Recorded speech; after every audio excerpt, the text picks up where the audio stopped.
好不容易挤进早八的电梯，一阵警报声突然响起，请所有乘客遵守规则，否则将被梯箱碾成肉泥。电梯急速上升，仿佛没有尽头一样。警报里开始不断诵念着难以理解的电梯规则。1. 电梯每5分钟启动一次，随即前往一个楼层，请留意数字信号灯。2. 抵达任意楼层，电梯门将持续开启5分钟，时间结束后强制关闭。若被遗落在电梯外，将被梯箱碾成肉泥。3.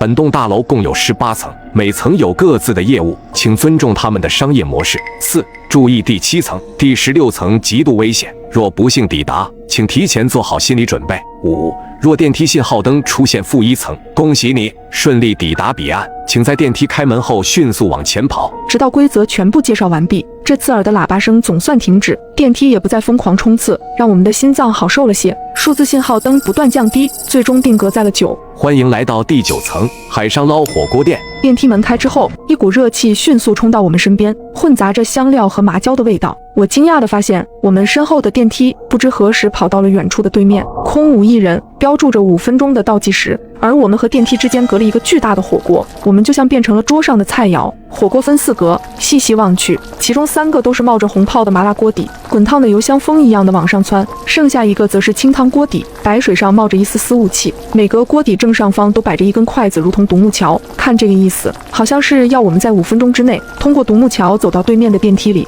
正当大家犹豫不决，没人尝试上前的时候，一道粗粝的嗓音传入了我们的耳畔：新来的荤菜们，我提醒你们一点，每根筷子上至多只能承担4个人的重量，并且想要稳稳通过火锅走到对面，大概需要3分钟，所以尽快选择吧。如果不想被我吃到肚子里的话。顺着声音看去，竟有一个身形庞大的巨人，头顶着厨师帽，饶有兴致地看着我们。他说的话应该就相当于本层楼的专属规则。我们这里有16个人，每只筷子只能承受4个人的重量，刚好分配均匀。紧张之中，一个秃顶的中年人率先打破了沉默，随后他指着眼前的火锅说道：这个清汤锅下面全是白水，要是不小心掉下去，或许还能游到对岸，但是那些红油的锅底下去了，恐怕就变成一堆骨头了。所以抱歉了各位，我要抢先一步了。随后他风一样的抢到最前面，率先登上了清汤锅底上方的筷子。眼见他已经摊开双手开始闯关，几位靠清汤锅底比较近的年轻人也赶忙争抢起来。4人的名额迅速被抢完，没来得及上去的人只能垂头顿足的暗骂。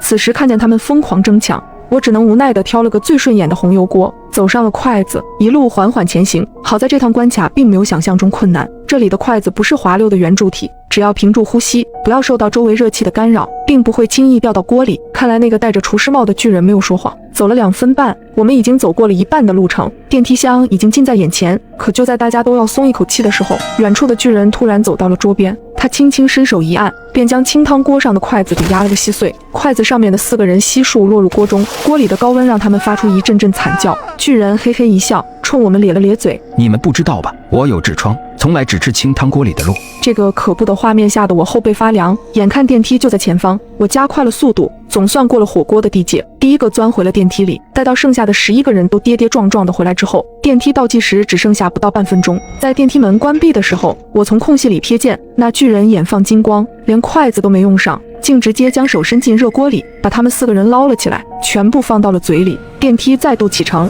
这一次到达了第1层。欢迎来到第1层，这里是剧本杀店，